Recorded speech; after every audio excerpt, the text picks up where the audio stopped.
So welcome. I'd like to introduce you the history of rails, and I think the great thing of rail is that we have so many profiles. So I have here an overview of some of the profiles we have worldwide, and I think we start in far history ahead, and that is that one.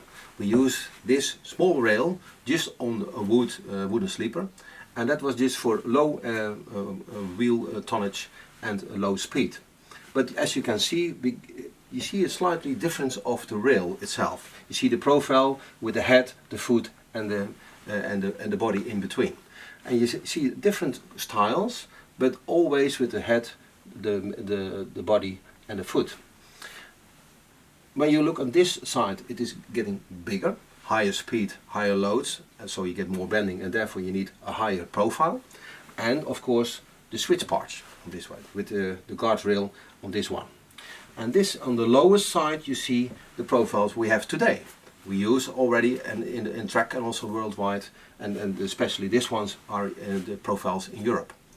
You could say, why do we have such amount of profiles? Because, yeah, why not just one? We can do all the computer calculations, optimizations, and make a wonderful big one profile.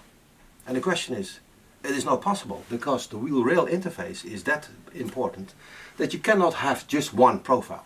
And also the history of a railways is not that easy that you can just switch to a new profile. It takes a lot of years, say 50, 60 years before you have this transition.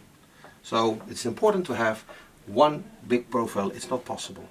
We have a system approach, and therefore the wheel-rail interface, that's what it is all about. Here you see a nice tool to see what is the dimensions of a rail bar. Here you can see the width, the height, and also the length of the foot.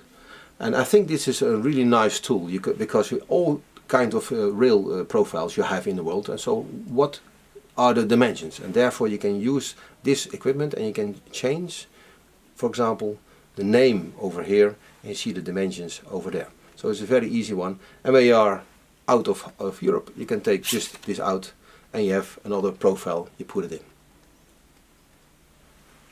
When I explained about the Vignol rail, we have the same story we can explain for this rail, the Grooves rail. And that's especially because of the special size of this here, this is special wing. And that's because of the connection what you see in tram rails, to see the connection between the road and the rail itself.